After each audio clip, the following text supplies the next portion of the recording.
Before we begin, if you value historically grounded survival analysis rather than recycled war myths, subscribe to the Survival Record.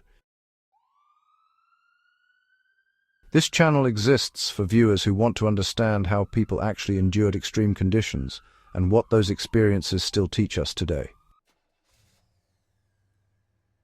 Most people assume that food in war is a matter of supply lines, ration trucks, and field kitchens. Fire in that picture is taken for granted. But for millions of soldiers in the Second World War, fire was often the most dangerous thing they could produce. Smoke revealed positions.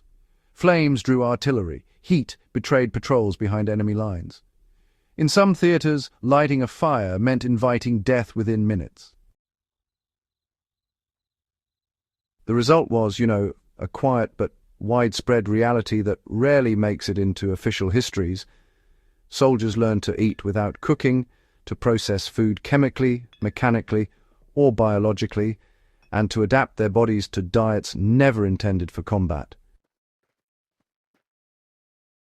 These were not clever tricks invented for comfort. They were survival responses shaped by terrain, technology, and honestly, constant threat.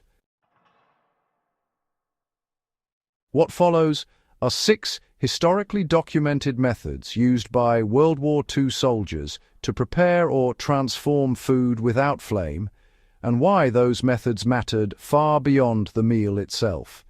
The first lesson many soldiers learned was that cold food was safer than hot food, even when it weakened morale.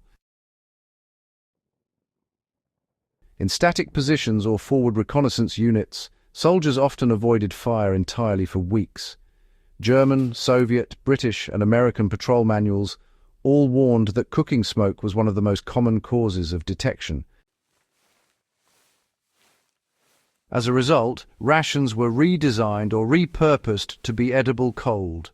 Hardtack, compressed bread, canned meat, and fat-based spreads like margarine or lard became central not because they were nutritious, but because they were stable.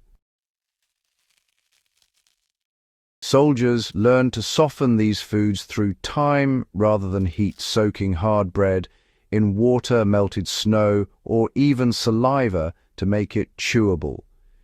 This practice appears repeatedly in Eastern Front diaries, where fuel was scarce and concealment was critical. Chemical heat was used quietly when silence mattered more than comfort. Although open fire was dangerous, soldiers were not entirely without options. Chemical heating methods, particularly quick-lime reactions, were used in limited ways. British and German forces experimented with self-heating food containers, where calcium oxide reacted with water to produce heat without flame or smoke. More often, soldiers used chemical heat not to cook raw food, but to make fats digestible or to melt frozen rations just enough to eat. This distinction mattered. Cooking implies transformation. Warming implies survival. Fermentation became sort of an accidental survival strategy in prolonged encirclements. In some of the war's most desperate situations, especially during sieges, soldiers relied on fermentation rather than fire. Soviet troops trapped in Leningrad and later on in Stalingrad recorded consuming fermented grains, vegetables, and even bread paste left to sour deliberately. Fermentation required time, not fuel, and, it made otherwise indigestible food safer by breaking down starches and inhibiting certain bacteria. This was not planned nutrition, it was improvised biochemistry. So, mechanical processing kind of took over from cooking whenever tools were available, but, fuel just wasn't. Another adaptation that often gets overlooked was, in fact, mechanical food processing. Soldiers would crush, grind, or even pulp their food to make it edible, all without using any heat. For example, German mountain troops would use rifle butts and stones to, pulverize frozen bread or grains. And over in the Pacific, American troops mashed rice with water into a paste whenever lighting a fire could risk detection by Japanese patrols. Across, well, pretty much all armies, fat ended up being the most valuable no-cook food. Things like butter, margarine, pork, fat, and oily canned fish were eaten cold, simply because they provided dense calories without any need for preparation. Finally, soldiers learned that eating without fire was, inseparable from water discipline. Without boiling, water had to be filtered, settled, or chemically treated. And what unites these 6 methods is not ingenuity in the modern sense, but adaptation under constraint.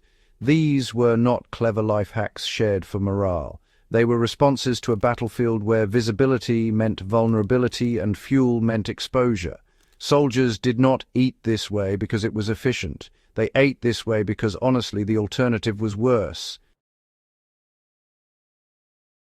Understanding these practices matters because they reveal a version of war that is, well, rarely discussed. Not the clash of armies, but the daily calculus of survival under surveillance. If this kind of historically grounded survival analysis matters to you, subscribe to The Survival Record. And if you believe these lesser-known stories deserve attention, share this video with others who value serious, in-depth history.